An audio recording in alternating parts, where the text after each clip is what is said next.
Hello, everybody. Welcome back to the NBA Front Office Show. I'm Trevor Lane. You can find me over on X at Trevor_Lane, on Instagram and Threads at Trevor Lane NBA, joined by Keith Smith at Keith Smith NBA across platforms.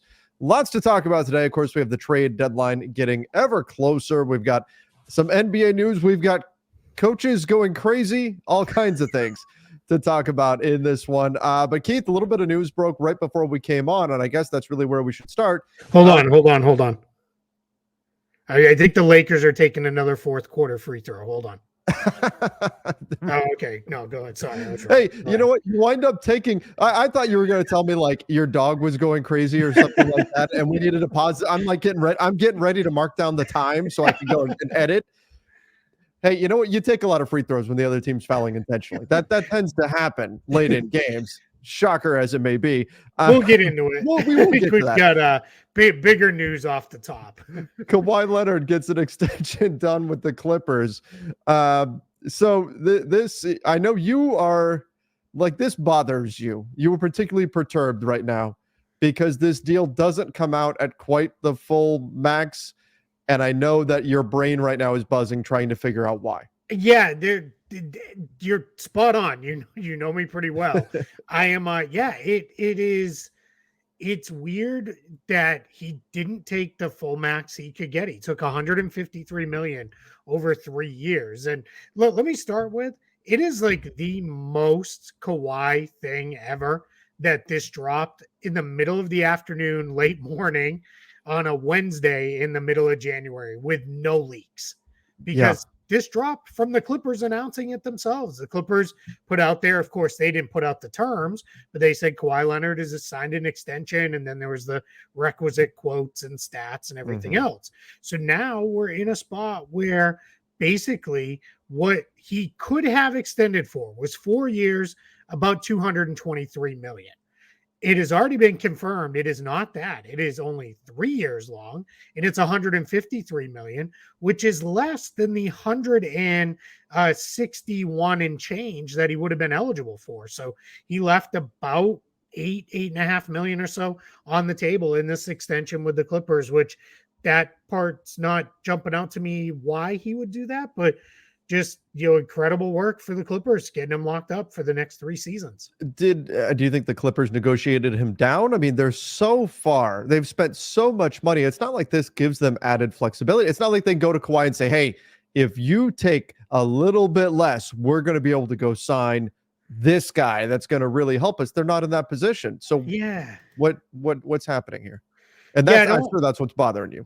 I don't understand fully where that comes from, right? Why he would give up anything. It just, to your point, if this was I'm trying to think, Tyrese Maxey, right? He has not signed his extension, because by not signing an extension with the 76ers, that gives them the pull of cap space. We're going to be looking at our phones probably quite a bit here. Sure. Because we're going to get all the news. Woj is having more details. 52 million in the first year and approximately 50 million a season over the next 2 years. So he took a declining deal too and left a ton of money on the table, because it's also important to remember that number I quoted, that 161 million. Yeah. That's off the very, very modest cap jump that the league has already put out there as their projection. If it goes up the full 10%, he left a ton of money on the table. He left like somewhere in the range of 15 to 20 million on the table total. I'm doing math in my head while talking, and that's probably not great, but it's somewhere in the range of that if the cap goes up the full 10%. So this is kind of stunning that he would leave that much on the table if the cap jumps that much. Back to the point you were making, they're going to be way over the cap and tax and everything else anyway. You didn't leave enough on the table to say, hey, we're now under the second apron. Let's go start signing guys, because Paul George is probably going to extend too. Now they're going to keep James Harden. Presumably they can't extend him, but they'll presumably re-sign him. So you're going to have 3 guys that may combine well over $100 million. Then you've got the rest of the players on the roster. They're going to be way up over that second apron again. So this is really stunning stuff that he took this kind of haircut. I mean, what's the argument here? Like if you're the Clippers and Steve Ballmer is your owner who just got $1 billion just in dividends or whatever that was. I don't remember if it was dividends or interest. It was dividends. Yeah. It was dividends. What do the Clippers go to the bargaining table and say, hey, Kawhi, listen, Steve's had a really tough year. He only made $1 billion. Money's real tight right now. We need you to do us a solid and take a little bit less. Right. Like, is that of all the owners in the NBA to not need a player to take less, particularly again, would be different if this was getting them extra wiggle room, right? Extra spending power in the market. Then I could see Kawhi says, okay, because we're going to get this guy, I think LeBron and Chris Bosh and Dwayne Wade getting Udonis Haslem and Mike Miller, right? Back in the day. Can see that happening. That's not what's happening here. So it is curious that this is the way it went down, but big picture, good thing for the Clippers and a Paul George extension probably coming here as well. They're going to be locked into these guys. What'll be interesting now is what happens with James Harden this summer? What happens with Russell Westbrook? Where do they go with players like that after the season? Exactly. Yeah. Unless we see Paul George take a massive cut or James Harden takes way less or something else comes, they're still not going to get under the second apron. So that's the part where this gets a little tricky, but who knows? I mean, maybe this is, Steve Ballmer saying, hey, I can't give you the max. No, you're older, you're injury prone. We're still going to take care of you. We'll still give you 50 plus million a year, but we're just not going to go that high. Maybe that's how this all came together. Mm-hmm. Yeah, that could be. All right, let's jump up north and let's head over to the Sacramento Kings. They're concerned. We've talked about a Kings deal with the Toronto Raptors to land Pascal Siakam, and the Kings are reportedly concerned about re-signing Pascal Siakam, with the concern being that Siakam doesn't really want to be there. When you've got free agency on the horizon, this gives you the power to steer your destination to some degree simply by saying, hey, you can trade for me, but I'm not going to stay. And that typically persuades teams not to, because teams don't want to spend a bunch on a guy that's just going to be a rental essentially for them. So is this just the death of the Siakam to the Kings situation then, if Siakam simply doesn't want to be in Sacramento? Yeah, it may very well be. Now, we heard that there's been some reporting that the Raptors came back to the table with, hey, we need Keegan Murray, and the Kings said no. Sure. There's been reports that it was the Kings who walked away because maybe this was the reason why, right? They got intel that he's not going to be thrilled if this is where he lands and he's not going to resign. So who knows, right? And who knows if we'll get the real full story on that. But I would say this probably kills it, because we've talked about this before. The Kings are not close enough to make the all-in move to launch themselves in a title contention. They're not like years and years and 10 players away, but I don't think Siakam, for even if it's like Barnes and Herter or something else, I don't know that pushes them to the next level as a team. It certainly would help them. It would make them a better team. And that part I'm not going to argue. I just don't know that it puts them past Denver, Oklahoma City, Minnesota as the teams who are at the top of the West right now. So I think what happens here is, if I'm the Kings, I'm going to refocus and look somewhere else. Someone else will be available, whether it's this year or this summer. Someone else will become available. So you pivot to that and see what you can get that way instead. Let me hit you with a name, Keith. And this is a player that the Sacramento Kings thought they had traded for a few years ago. If you're going after a Pascal Siakam type, and I'm not saying they're the exact same player, but what about Kyle Kuzma with Washington, who we've heard they're going to be open for business and they're open to moving essentially anybody? Yeah, and you have the benefit there if he's locked up more long-term. My question would be, at least with Siakam, you're getting some playmaking and defense. You're not really adding that with Kuzma. Is he going to be enough of an upgrade over Harrison Barnes? I'm not saying he's not a better player than Harrison Barnes. Don't get me wrong, because I'm taking Keegan Murray out of the mix. They've seemingly told everybody not happening, don't ask. Right. So Kyle Kuzma in a vacuum is better than Harrison Barnes, but the things he does best, how much more offense do the Kings need? Right? Like that would be the question I would ask is that where I want to go? Or at least with Siakam, you get a guy who's got extensive experience as a playmaker and ball handler. You have no player option in Kawhi's deal either. That's Okay, now that just came out. there. So yeah. So with Siakam, ball handler, playmaker, can do that, and he's a pretty good defender and rebounder. Where Kuzma, those aren't the things he really does. He's much more of a creator for himself and a shooter. So I don't know. I thought you were going to go to Zach LaVine because they clearly had interest in him at one point in time too. Different front office Sure. than it is now. And I do wonder, but it'd be the same story, right? Except he's smaller. Yeah. Is And that the how same much thing? more offense do you need, right? Right. So that's where I don't know that those are the moves, but I mean maybe because it could be just be something where it's, hey, let's get the better players, we'll figure it out, and then what we'll do is we can always retrade the guy again this summer. We could do something different if we need to if it's not working, and just that way we kind of locked into the asset moving forward. So we'll see how that comes out, but I don't know, man. If I'm Siakam, to bring it back around to him. All right, we've heard the other team is Indiana, right? That's Mm-hmm. interested in him. We heard what is the or we've heard that it's Indiana. So then it becomes, is he happier to go to Indiana? Does that Mm-hmm. feel like a place he wants to go to more? Right. The running joke in the NBA is Indiana and Sacramento are just like they're the same place, just one's in the middle of the country and one's on Sure. the West Coast. Right. And there's some truth to that, right? Smaller markets, a little bit sleepier of towns and those kind of things. So that becomes a question of, does he really want to go there? And then my next thing would be, all right, if you don't want to go there either, where do you want to be? Because Philly doesn't seemingly have any interest. We haven't heard any of the major market teams mentioned, and a lot of them, he doesn't really make sense for them. So that starts to become the whole, all right, dude, what is it you're looking for? Because I'm just not sure you're going to find it. Well, what we heard, this was like a year ago at last year's trade deadline, was that he wants to stay in Toronto. Yeah.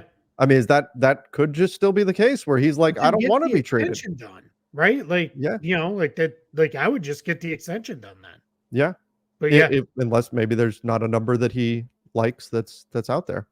But he's going to be a fascinating one to watch, especially if a team like Sacramento, which is an exciting team right now. Yes, okay, you don't like, just for whatever reason you don't want to be in Sacramento.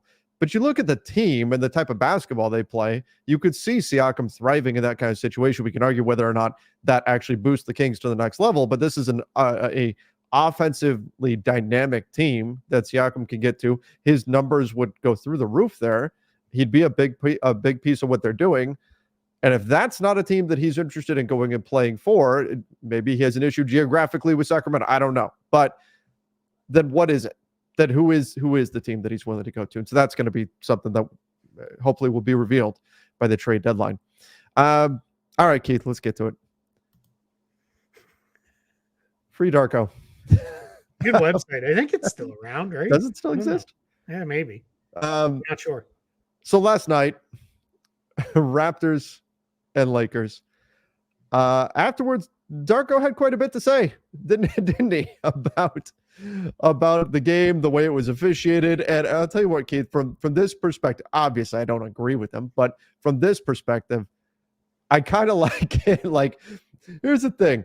The NBA has a product right now where they're doing what they can to try to make people care more about the regular season, right? That was the whole point of the in-season tournament. Let's give people something to care about here in November, right? Well, one of the things that's going to make people care about the regular season is if teams, players care about the regular season. And Darko's rant shows that he really wanted to win that game. Like, that game in a random Tuesday night in January mattered to him and mattered a lot. And I know he's going to get fined, and I know you're not supposed to call out the officials and everything, but bravo for speaking out and calling out something that you think is unjust and creating something that's kind of fun, a little bit funny. But again, he's showing how passionate he is about his team and about how badly he wants to win. And big picture, I don't hate it at all. Yeah, we'll get into the game part of it in a minute, but the overall, what you're getting to, I'm all for it. Have your players' backs, right? Yeah. This is a situation where this is a Raptors team they're resetting on the fly with after the OG Anunoby trade. They've been playing pretty good. even including last night. They've been playing pretty good basketball. Mhm. And now they're in a spot where maybe Rajokovic is looking at it as, hey, the front office told me, and I'm completely making this up. I don't know, but maybe it was, hey, we got about 2 weeks. Let's see what we can do as far as really making a postseason push. Then we'll decide what we're going to do with Siakam and those other guys. And he may be looking at this as, hey, I feel like we had a chance to really win a game taken away from us Mhm. in a spot where we really need to win every game that we can over the next little bit here. They're, as it stands today after the loss, they're a game behind Brooklyn for the last play-in spot in the Eastern Conference. So they're right there. They're right there in the mix. So I kind of get it. Now, I went to bed. I didn't stay up and watch the game. I was tired. The other games last night stunk. They were all bad. So I was like, nah, I'm just going to go to bed. I'll catch up on all the rest of this later in the morning. And I woke up and, of course, woke up to a bunch of tweets and everything. And like, oh, holy cow, we went crazy. So then I actually watched his rant and saw all the numbers before I watched the game. The 8 free throws in the final minute, take that completely out of the mix. Yes, sir. You were fouling on purpose. That's different. But even doing that, it's 15-3, right? In the fourth quarter and free throws, or 15-2, was it? Whatever it was. It was 15 to very little. So even if you then take, because I think Max Christie got flagrantly fouled. That was Cam Reddish. Cam Reddish got the elbow, and which a lot of people were saying that wasn't a flagrant foul. The elbow to the face from Quickly. I actually dug into the league's like their language in terms of what is a flagrant foul, and it's the language about it being to the head and whether or not the player actually was injured. And I think we're gonna get, you never know with head injuries, but Cam looked like he was out. I mean, he was blinking his eyes and holding his head when he stood up, and eventually got it. Definitely caught it. Yeah. So I think all of that contributed to why that was a flagrant foul. This is not me complaining about the Lakers here. This is just I'll do a mini rant within my other rant here. I hate the whole defenders leading with their face playing defense stuff, because what's the offensive player supposed to do? Like how are you supposed to clear space then? If they because they can't if they put their hands on you or their body on you, it's a foul on the defender. Right. So a lot of trust me, this is from somebody who backed and will back for life Marcus Smart. He loved sticking his face in there when guys had the ball, because he knew, I'm probably going to get clocked in the face and then it's going to turn into a foul on them. So I don't know what offensive guys are really supposed to do in that situation. You can't play actual defense with your face or your head. So like, what are we doing here? Like, I don't like that part. I don't know. I don't. Are you contending that Cam Reddish fouled him with his face? I'm just saying, no. The call was right the way the league does it. Okay. But what are offensive players supposed to do if you're there? Because every defender, just press up on them, stick your face right on top of the ball, and you're probably going to get hit. That's why most guys won't do it, right? Sure. Because they're going to take a shot to the head. But there's very little you can do. I mean, that's part of Marcus Smart figured that out like 3 years earlier than anybody else, and was like, I'll just take repeated shots to the head, draw offensive fouls through it. I don't, and I'm not saying Cam Reddish fouled him, because he didn't.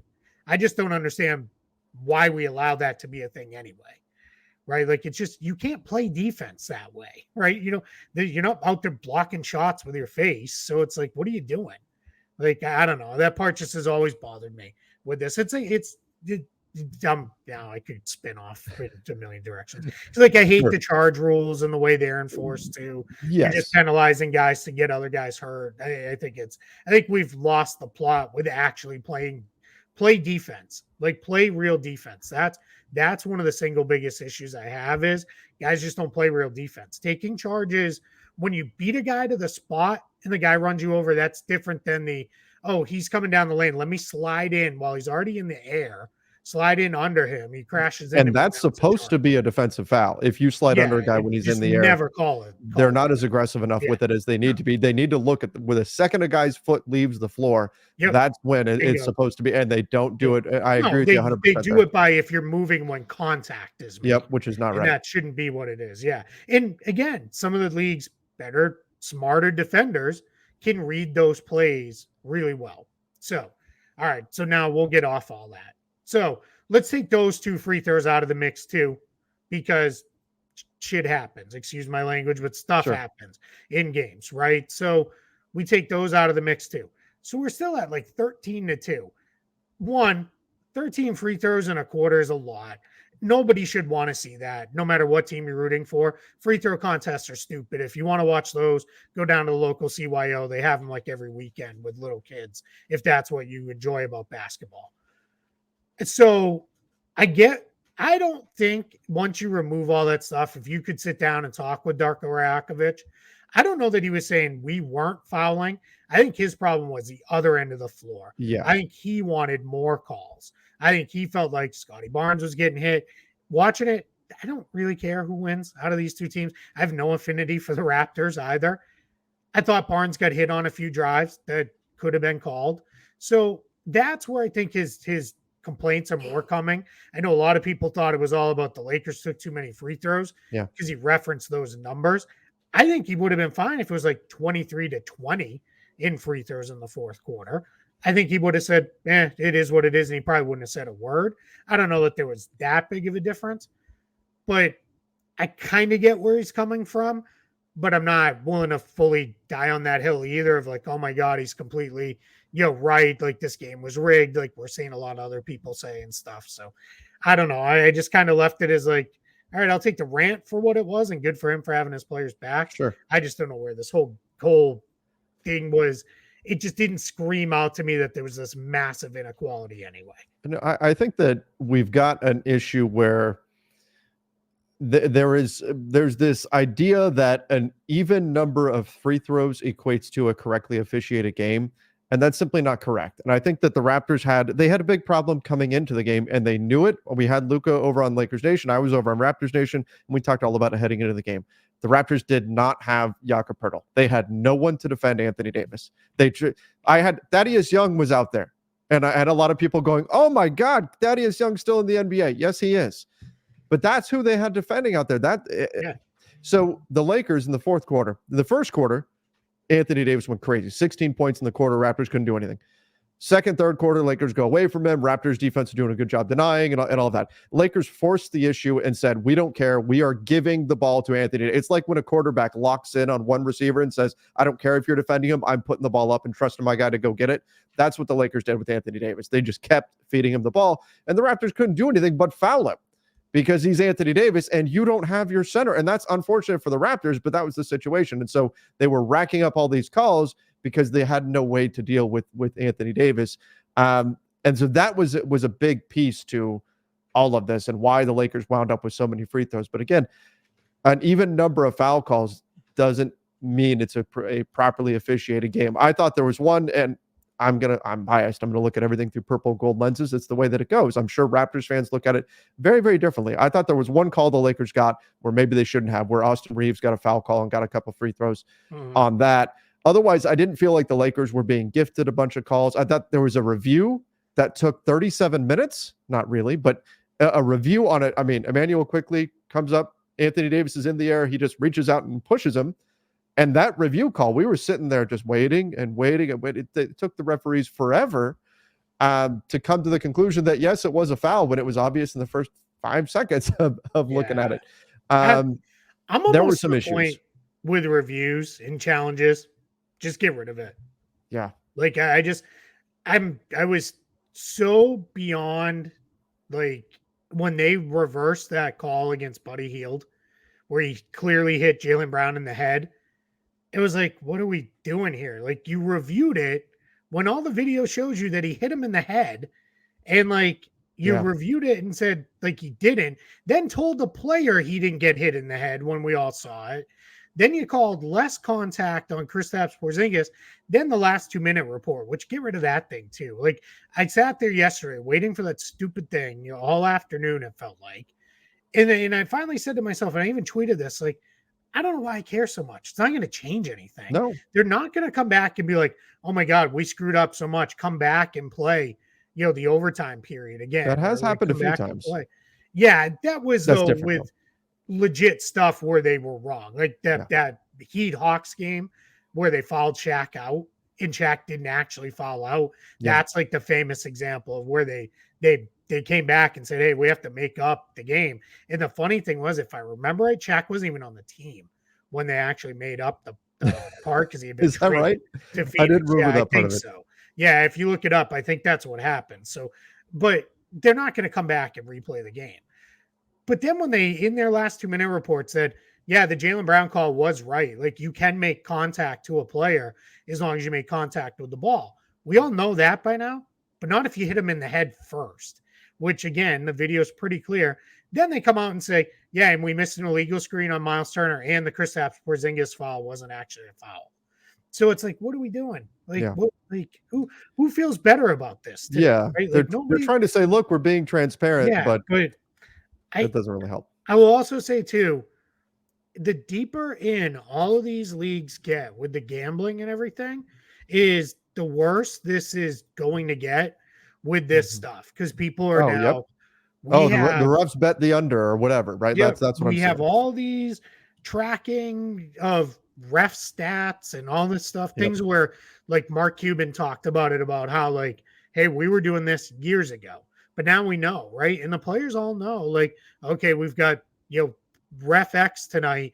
They call a lot of hand checks, so we got to be less aggressive with our hands on the perimeter. Oh, these guys let you bump guys when they're in the air going up for layups. Okay, we can get away with that. These teams are smart. The players are really smart. The coaches are smart. They all know. They all, when the ref assignments come out in the morning, they all immediately adjust and get it into, all right, here's how we're going to start to change some of our game plans. And then when you get stuff like this at the ends of games, in both of these games the last couple nights, this is where you can understand where people get super frustrated of like, what is going on here? Like, this is crazy. I feel like I'm seeing something completely different. And we know enough. We've been doing this long enough to know I don't really listen to a lot of what the Celtics fans say about the officiating in Celtics games. It's the neutral people. When the people who don't care come out and say stuff, then it's like, all right, I kind of get it, right? Especially if it's like LeBron tweeted about Jaylen Brown. LeBron was like, Jaylen Oh, Brown yeah. clearly got hit in the head. As somebody put it, that's like that'd be like Darth Vader doing a tweet, like, you know what? Obi-Wan Kenobi was actually a good dude. Like, Yeah. right? Like Lay off hates Obi-Wan. the Celtics, right? Sure. He hates the Celtics. So it's like that is like a whole like, man, like if LeBron is even coming out and saying it, like you might have something. So I'm very curious to see. This is a lot longer on this topic than we intended to spend, but how much do they fine him for? It's probably going to be like 25 to 35K. Yep. Is my guess. It's kind of the standard there because he didn't go. He ranted, but he didn't go like over the top and call people out by. He didn't throw chairs or anything.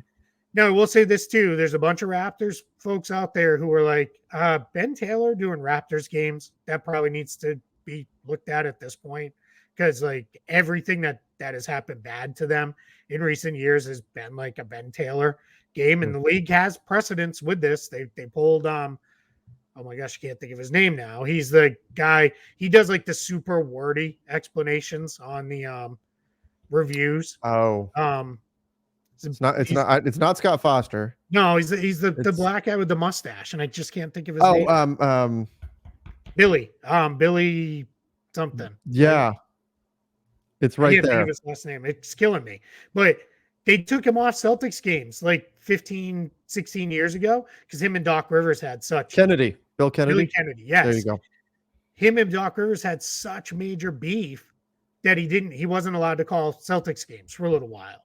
Like, I'm starting to wonder, like, all right, maybe you probably should get Ben Taylor off Raptors games for a little bit because he had the Fred VanVleet thing where he threw him out. There was also, I guess, a play where, or a couple years ago where he threw another Raptor out and the Raptor was like, I was yelling at my coach. Like, I didn't say anything to him. And he was like, I don't want to hear it. Then he proceeded to tee up the coach too when Nick Nurse was still coaching the team. So it's stuff like that. That's going to be the push where people are going to go further now, though, because it's no longer enough for the NBA to be like, hey, you gambled. That's your fault. Like, we have no ties to that at all. Well, you do now. Now you have partnerships with all these gaming companies.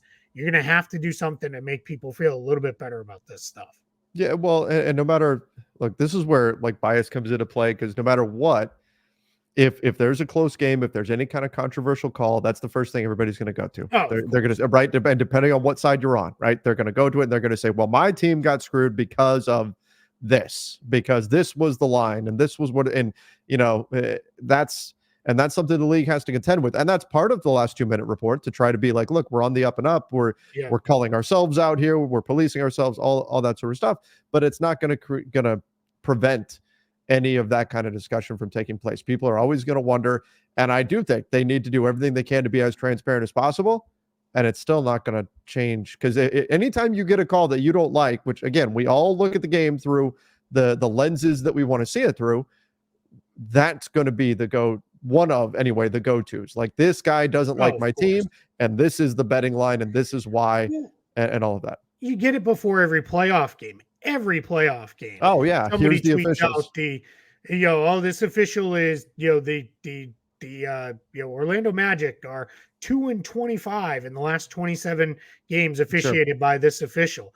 And then if you go and look it up, they're rarely true. Somebody just made it up, and then for whatever reason it went viral, because there's been a bunch of those that have gone around. The only one I think we all know is the Scott Foster Chris Paul one. Yeah. Like, we all know there's definitely something there, and that is situation has gotten beyond sideways, to the point where they even said, like, hey, we've talked to them both and said, like, pretty much you both need to knock it off and be more professional when you're out there together. But that is those, when I see those, because half of them, like, you get them, especially as you get deeper into the playoffs, it's like, where did you get this from? Oh, you're retweeting something Joe Lots of Numbers tweeted that he made up that's not even true. Right. And all these things are out there. You can look up the records by referee over years and years and years. It's all out there. You just have to Google it. It's very easy to find. I've gone and looked at it myself, because every once in a while one comes up where I'm like, is that really true? Like, is it? And then almost invariably, no, it's not true. It's not even close to true. So I don't know, but that's more than enough referee talk for probably months. Let's jump over to Erik Spoelstra got an extension. The guy who was widely seen as Erik with a K. I knew, as I was writing it, I was like, is it? I'm like, I'm just gonna go with it. Just put the K on extension too. Then it's all good. But yeah, 8 years, $120 million for Erik Spoelstra in this extension. He's now believed to be the highest paid coach. It's funny, I had a lot of people like, hey, why don't you guys put these on Spot Track? Because we have no way to verify them. Like, there's ways we can get to the salary information to verify it. Coach contracts and salaries, very hard to track down and find there. So it's, it is what it is with that one. But $120 million over 8 years for Erik Spoelstra. I wonder the length more so than the dollars. Is this one of those where, hey, 3-4 years, if you want to go upstairs into the front office, you can do that if that's what you want to do. That's a long time coaching. Yeah, I think about Brad Stevens. In 8 years coaching, and then part of what he said the allure of the front office was, my kids are getting older. I don't want to miss their games. I don't want to miss their stuff. I want to be home for them to do that, rather than like real life example right now. Celtics played in Indiana 2 nights ago, fly home to Boston to play Minnesota tonight, and then have to fly back to Milwaukee on a back-to-back tomorrow. Like, whoever did that scheduling, like, what were we doing? Yeah. Lakers had that same thing in December. It's been crazy this year. Just the back and forth travel. And that's tough on a coach. That's tough on players, of course. Yeah. But that's why I thought the same thing. I wonder if this is going to turn into a front office role. Yeah. I'm not saying it will, or that he even wants to do that. Some guys are coaches, right? And they'll say, this is what I do as coach. But I mean, we got to eventually, Pat Riley's going to retire, right? I mean, he's up there in age. He's no longer a young man. So I would assume at some point, Pat Riley's going to be like, all right, I'm done. Like, I don't want to do this day to day anymore. And maybe that's when Spoelstra's like, all right, I'm gonna move upstairs. And we know Andy Ellsberg does a lot anyway in the Miami front office already. He's kind of the guy who's really, making things happen as far as the day to day stuff. But yeah, good for Spo. Like, I tweeted, worth every penny. Like, I've said it repeatedly here. I've said it online. I've written it. He, for my money, is the best coach in the game. Like, I would be for it. And again, I don't want to make this all about every time LeBron tweets, like, we should all listen. But LeBron was like, go get your money or worth every penny or whatever LeBron said too. Like that's, so that means a lot. Like, when players are coming out and backing the guy too, he's just a fantastic coach. I'm imagining in my head here that as LeBron is typing this out on his phone, he's not actually looking at his keyboard. He's just death staring Darvin Ham as he's typing that. I liked how people that immediately turned into LeBron's going back to the Heat. Like, it was like where all that went. It's like people love conspiracy theories. Like it's almost scary how much they love them. Well, it's part of the reason why. I mean, not to restart the whole thing, but it's part of the reason why the whole ref thing of my team is 2-30 against this guy. The NBA is out to get us. That's blaming the officials and the coaches are the easiest, quickest way to throw out there. I'm unhappy we lost. Like without actually putting blame on anything else. And you could say it without even watching the game, right? Yep. You can be like, the ref sucked, the coach sucked, and that's why we lost. And it's like, actually, we shot 28% and got drilled by 40. Yeah. Like, and all of them were wide open shots and layups. Like, what, like, how is that on the coach? Oh, the coach stinks, right? The guys were too tired from the day before. Should have practiced shooting more. Yeah, right. Yeah. That's what I say a lot of. Do they even practice shooting? No, they've been playing basketball since they were old enough to walk. These guys have not practiced shooting. They do not do it. No, they never do it. None of them. They don't do any of that. They do not do that. The Spurs are interested in a reunion with Dejounte Murray.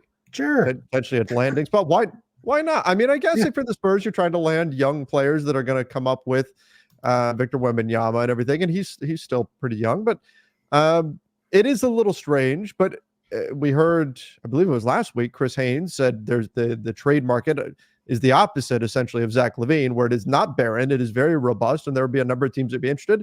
And so I guess we can count the Spurs among the teams that wouldn't mind bringing in Dejounte Murray. Yeah, it makes sense for any number of reasons. The familiarity, they don't have a point guard. He's actually on a pretty good contract, even with his extension, well less than a max deal. So I can get it. Now I've seen some people saying, are they going to just give the Hawks back their picks? I don't think that's how it'll go down, because just undo the trade, right? Yeah, basically.